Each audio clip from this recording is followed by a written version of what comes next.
جہان نے گاڑی سٹارٹ کرتے ہوئے تنزیہ مسکراہٹ کے ساتھ کہا، تیار ہونے میں تم تو ویسی کی ویسی ہو، کوئی خاص فرق نہیں پڑا۔ ماہین نے گھور کر اسے دیکھا، میں نے لپسٹک لگائی تھی۔ جہان نے سر جھٹکا، اچھا کون سی؟ ماہین نے فخریہ کہا، نیوڈ پنک۔ جہان نے ہنستے ہوئے کہا، لگ تو ایسا رہا ہے جیسے کھانے کے بعد ہونٹ صاف نہیں کیے۔ ماہین نے غصے سے پانی کی بوتل نکالی اور جہان کی طرف جھٹکا، تم سے بات کرنا ہی فضول ہے۔ جہان نے زور سے کہکا لگایا، بس اب ناراض مت ہونا، کل بائیک بھی تو لینی ہے تم نے۔ ماہین نے فوراً تاثرات بدلے، ہاں ہاں بالکل بھی ناراض نہیں۔ گاڑی آہستہ آہستہ سڑک پر رواں دواں تھی، کچھ دیر دونوں خاموش رہے، پھر ماہین کھڑکی سے باہر دیکھتے ہوئے بولی، پتہ ہے میں ہمیشہ سوچتی تھی کہ نکاح کے بعد زندگی بدل جائے گی، لیکن دیکھو میں ویسی کی ویسی ہوں۔ جہان نے ایک نظر اس پر ڈالی، ہاں کیونکہ تم بدلی ہی نہیں، ویسی ہی ضدی، وہی ڈرامے، وہی حرکتیں۔ ماہین نے آنکھیں گھمائی، تمہیں مسئلہ کیا ہے؟ جہان نے مسکراتے ہوئے کہا، مسئلہ یہ ہے کہ میں تمہیں برداشت کرتے کرتے تھک گیا ہوں۔ ماہین نے مصنوعی افسوس سے کہا، اوہو بیچارہ، میں تو سوچ رہی تھی کہ تم مجھ سے محبت کرتے ہو۔ جہان نے فٹ سے کہا، ہاں محبت کرتا ہوں، لیکن اپنی جان سے زیادہ کرتا ہوں، اور تمہاری حرکتیں میری جان پر بنی رہتی ہیں۔ ماہین نے ہنستے ہوئے کہا، تم بہت ڈرامے باز ہو جہان۔ جہان نے کندھے اٹھائے، ڈرامے تو تمہارے سامنے کچھ بھی نہیں۔ ماہین نے کہکا لگایا، گاڑی کے ڈیش بورڈ سے چاکلیٹ نکال کر کھولتے ہوئے بولی، چلو اب اتنا بکواس کر لیا، یہ کھاؤ اور چپ رہو، کیا یاد کرو گے کہ کس صابر سے پالا پڑا تھا۔ جہان نے اس کی بات پر مسکراہٹ دبائی، کچھ دیر بعد ماہین مسکرا کے بولی، ویسے تم جانتی ہو اللہ نے کہا ہے کہ صبر کرنے والی عورت دنیا کے ہر کونے میں ملے گی۔ جہان نے شریر مسکراہٹ کے ساتھ گاڑی کی رفتار بڑھاتے ہوئے کہا، اسی لیے اللہ نے دنیا گول بنا دی، ڈھونڈتے رہو کونا۔ ماہین نے حیرت سے اسے گھورا، پھر زور سے اس کے بازو پر مکہ مارا، بدتمیز، ایک دن میری زبان کھل گئی نا تو تمہیں رونے کا موقع بھی نہیں ملے گا۔ جہان نے درد سہتے ہوئے کہا، اللہ نہ کرے تمہاری زبان کھلی اور میں فوراً ملک سے باہر بھاگ جاؤں گا۔ ماہین نے ہنستے ہوئے کہا، بھاگنے کا کوئی فائدہ نہیں، میں پیچھے پیچھے پہنچ جاؤں گی۔ جہان نے سر جھٹکتے ہوئے گاڑی سلطان حویلی کے دروازے پر روکی، آ گئی تمہاری منزل، جاؤ اب جا کر کسی اور کو تنگ کرو۔ ماہین دروازہ کھول کر باہر نکلتے ہوئے بولی، کل بائیک لینا مت بھولنا۔ جہان نے مسکراتے ہوئے ہاتھ ہلایا، ہاں ہاں یاد ہے، صبح ہی وصیت لکھ دوں گا۔ ماہین نے ایک بار پھر گھور کر دیکھا اور پھر مسکراتے ہوئے اندر چلی گئی، جبکہ جہان اسے جاتے دیکھ کر مسکراتے ہوئے گاڑی آگے بڑھا لے گیا۔ شام ڈھل چکی تھی، باہر ہلکی ہلکی ٹھنڈی ہوا چل رہی تھی جو کھڑکی کے پردوں کو آہستہ آہستہ ہلا رہی تھی۔ گھر میں ایک خاموشی سی تھی، بس کہیں دور سے کسی برتن کے کھڑکنے کی آواز آ رہی تھی۔ حاتم اور دائن رات کے کھانے کے بعد اپنے کمرے میں تھے۔ حاتم صوفے پر ٹیک لگائے بیٹھا تھا، اس کے ہاتھ میں موبائل تھا، مگر نظر دائن پر تھی جو بیڈ پر الٹی لیٹی اپنے فون میں مگن تھی۔ اس کی نظریں اسکرین پر جمی تھیں اور وہ وقتاً فوقتاً مسکرا رہی تھی جیسے کوئی مزے کی بات پڑھ رہی ہو۔ حاتم نے چند لمحے انتظار کیا، پھر ہلکے سے گلا کھنکارتے ہوئے بولا، ٹیسٹ کیسا ہوا تمہارا؟ دائن جو مکمل طور پر اپنے فون میں کھوئی ہوئی تھی ایک دم سیدھی اور چونک کر حاتم کو دیکھا، ہاں کیا کہا آپ نے؟ حاتم نے آنکھیں چھوٹی کرتے ہوئے اسے گھورا، ٹیسٹ کیسا ہوا؟ یا پھر تم بھول ہی گئی ہو کہ آج تمہارا کوئی ٹیسٹ بھی تھا؟ او ہاں، دائن نے فوراً سر اس بات میں ہلایا، اچھا ہو گیا تھا واقعی؟ حاتم نے ایک منہ اچکائی، جیسے یقین نہ آیا ہو۔ ہاں نا، دائن نے مصنوعی اعتماد سے کہا، ویسے بھی میں نے کل اتنی محنت کی تھی۔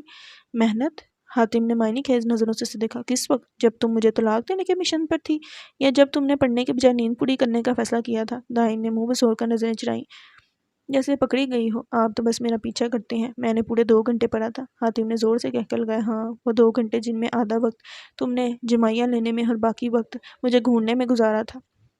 حاتم، دائن نے ناراض ہو کر کشن اٹھایا اور اس پر پھینک دیا۔ حاتم نے کشن کھینچ کرتے ہوئے مسکرا کر کہا، چلو خیر، پاس ہو جانا تو بس معجزہ ہی ہوگا۔ بہت غلط بندے سے شادی کر لی میں نے۔ آپ کو تو اپنی بیوی کی کامیابی پر خوش ہونا چاہیے۔ بیوی اگر کامیاب ہو تو خوشی ہوتی ہے، نکمی ہو تو فکر۔ آپ حد سے زیادہ تنگ کرتے ہیں۔ دائن نے کھپکی سے کہا اور دوبارہ فون اٹھا لیا۔ کمرے میں کچھ لمحے خاموشی چھائی رہی۔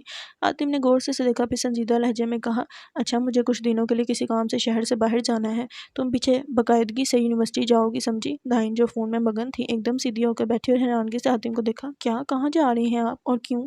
بس ضروری کام ہے اور زیادہ سوال مت کرو، کتنے دنوں کے لیے جا رہی ہیں؟ شاید 5 یا 6 دن لگ جائیں۔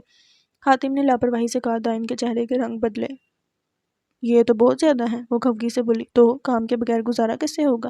پر میں بھی آپ کے ساتھ چلوں گی۔ وہ جلدی سے بولی جیسے اس کا فیصلہ پہلے ہی طے ہو۔ کیا؟ حاتم نے ناسمجھی سے اسے دیکھا، نہیں ہرگز نہیں۔ پر کیوں؟ دائن نے ضدی لہجے میں کہا، دائن ضد مت کرو، میں کام کے سلسلے میں جا رہا ہوں، یہ کوئی تفریحی ٹرپ نہیں ہے تو کیا ہوا؟ میں کہیں راستے میں آپ کو تنگ نہیں کروں گی؟ وہ معصوم شکل بنا کر بولی۔ حاتم نے طنزیہ مسکراہٹ دی۔ ہاں جیسے تم خاموش بیٹھ سکتی ہو۔ حاتم پلیز نا۔ دائن نے آنکھیں پٹپٹائیں۔ دائن میں نے کہا نا نہیں۔ حاتم نے سختی سے کہا۔ میں بھی چلوں گی۔ دائن اپنی جگہ سے اٹھ کر سیدھی ہو گئی۔ تم کہیں نہیں جا رہی؟ پر میں اکیلی کیسے رہوں گی؟ اکیلی کہاں، سب گھر والے ہوں گے، وہ سب اپنی زندگی میں مصروف ہوتے ہیں، میں کیا کروں گی؟ یونیورسٹی جاؤ گی؟ جو کام تمہیں کرنا چاہیے۔ مجھے نہیں جانا یونیورسٹی۔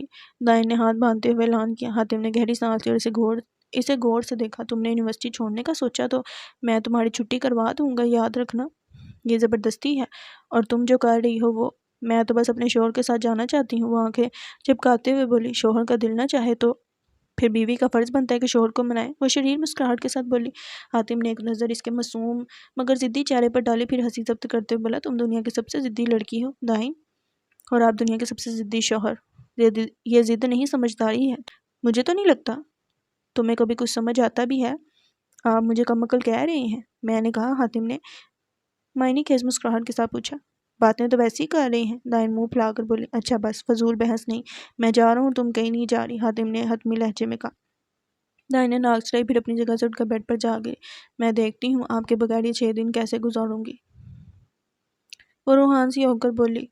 حاتم نے اسے پیار بھری نظروں سے دیکھا، پھر آگے بڑھ کر اس کے بالوں میں ہاتھ پھیرا۔ بہت آرام سے گزار لوگی، مجھے معلوم ہے، وہ مسکرا کر بولا۔ دیکھتے ہیں، دائن نے منہ بسور کر کہا، جبکہ حاتم دل میں سوچ رہا تھا کہ یہ 6 دن در حقیقت اس کے لیے بھی مشکل ہونے والے تھے۔ کمرے میں ہلکی روشنی جل رہی تھی، باہر خاموشی تھی، بس گھڑی کی ٹک ٹک اور کبھی کبھار ہلکی ہوا کی سرسراہٹ سنائی دے رہی تھی۔ حنان بیڈ پر لیٹا تھا، ہاتھ میں موبائل تھا جسے دیکھتے دیکھتے وہ نیند کی وادی میں جا چکا تھا۔ اس کا موبائل سینے پر رکھا تھا اور سانسوں کی ہلکی آواز کمرے میں گونج رہی تھی۔ دوسری طرف زمرد اپنے مخصوص انداز میں بیڈ کے کنارے بیٹھی ناول پڑھنے میں غرق تھی۔ اس کی دنیا اس وقت ناول کے کرداروں میں قید تھی، مگر اچانک اس کی نظر بیڈ سائڈ ٹیبل پر پڑی، جہاں وہ گلابی کارٹون سٹیکرز رکھے تھے جو کل اس نے ضد کر کے خریدے تھے۔ اس کی آنکھوں میں شرارت کی چمک آئی، پھر آہستہ سے نظریں سوئے ہوئے حنان پر ڈالیں جو گہری نیند میں تھا۔ معصوم سا لگ رہا تھا، مگر زمرد کے دماغ میں کچھ اور ہی چل رہا تھا۔ اس نے دھیرے سے سٹیکرز اٹھائے اور دبے پاؤں حنان کے قریب جا بیٹھی نرمی سے پہلا سٹیکر اس کے ماتھے پر چپکایا، پھر ایک گال پر، پھر دوسرا گال، پھر اس کے بازو، ہاتھ، گردن، حتیٰ کہ ناک پر بھی ایک چھوٹا سا سٹیکر چپکا دیا۔ زمرد دل ہی دل میں کہکے لگا رہی تھی، مگر اپنے لبوں پر ہاتھ رکھ کر خود کو قابو میں رکھا۔ جیسے جیسے وہ سٹیکر چپکا رہی تھی، حنان کے چہرے پر کبھی ہلکی سی خفگی تو کبھی بے چینی کے آثار نمودار ہوتے۔ آخرکار سٹیکرز کی بھرپور بھرمار کے بعد حنان کی نیند میں خلل پڑا۔ اس نے بے چینی سے آنکھیں کھولی، مگر جیسے ہی اس کا ہاتھ ہلنے لگا، زمرد فوراً بولی۔ خبردار ہلیے گا مت، اگر آپ ہلے تو میں ناراض ہو جاؤں گی۔ حنان نے دھیرے سے اسے دیکھا، پھر اپنی حالت کا جائزہ لیا۔ جیسے ہی اس نے اپنے ہاتھ پر ایک چمکدار کارٹون سٹیکر دیکھا، اس کی بھویں تن کی، پھر گردن موڑ کر دیکھا تو اس کا پورا جسم سٹیکر سے بھرا تھا۔ زمرد یہ کیا تماشا ہے؟ حنان نے بے یقینی سے کہا۔ زمرد مزے سے بولی۔ بس ذرا آپ پر آرٹ کرنے کا دل چاہا تھا، آپ اچھے لگ رہے ہیں، جیسے کوئی سٹیکر بک ہو۔ حنان نے بے بسی سے لمبی سانس لی، پھر آنکھیں بند کر لیں۔ میری زندگی واقعی کسی بچے کے ساتھ گزر رہی ہے، زمرد نے کہکا لگایا، پھر شرارت سے پوچھا۔ اچھا لگ رہا ہے نا؟ حنان نے ہلکی سی مسکراہٹ کے ساتھ کہا۔ بہت زیادہ۔ صبح اٹھ کر آفس بھی اسی حالت میں جاؤں گا، کیا خیال ہے؟ زمرد نے شرارتی انداز میں کہا۔ بالکل، پھر سب کہیں گے دیکھو حنان کے کپڑوں کے ساتھ ساتھ اس کی بیوی کا دل بھی کتنا رنگین ہے۔ حنان نے ہنستے ہوئے سر جھٹکا، پھر آہستہ سے زمرد کی کلائی پکڑی۔ اب بس کرو اور مجھے ان سٹیکر سے آزاد کرو، ورنہ کیا؟ زمرد نے آنکھیں گھمائی۔ حنان نے مسکراتے ہوئے ایک جھٹکے سے اسے اپنی طرف کھینچا۔ ورنہ تمہیں بھی انہی سٹیکر سے ڈھک دوں گا۔ زمرد کی آنکھیں پھیل گئی۔ نہیں، وہ میرے سٹیکرز ہیں۔ مگر اب دیر ہو چکی تھی۔ حنان نے موقع غنیمت جانا اور ایک سٹیکر اٹھا کر زمرد کی پیشانی پر چپکا دیا۔ یہ لو، اب تم بھی آرٹ ورک کا حصہ بن گئی۔ کمرے میں ہنسی گونجنے لگی اور زمرد اپنی قسمت کو کوستی مگر دل ہی دل میں خوش ہوتی حنان کے ساتھ مزید سٹیکرز کی جنگ میں کود گئی۔ رات رفتہ رفتہ اپنی سیاہ چادر سمٹ رہی تھی۔ آسمان پر چاند مدھم پڑ چکا تھا، جیسے تھکن سے نڈھال ہو کر آرام کی خواہش کر رہا ہو۔ ستارے بھی ایک ایک کر کے نظروں سے اوجھل ہو رہے تھے، جیسے رات کے پہرے دار اب اپنی ذمہ داری مکمل کر کے واپسی کی راہ لے رہے تھے۔ سلطان حویلی کا دن عام طور پر ہنگامہ خیز ہی رہتا تھا، مگر آج کچھ الگ ہی رونما ہونے والا تھا۔ دلان صبح سے کعبہ مینشن گئی ہوئی تھی اور عیسیٰ کو پہلی بار روکی کے ساتھ اکیلا چھوڑ دیا گیا تھا۔ یہ سنہری موقع تھا اور عیسیٰ اسے ہاتھ سے جانے نہیں دینا چاہتا تھا۔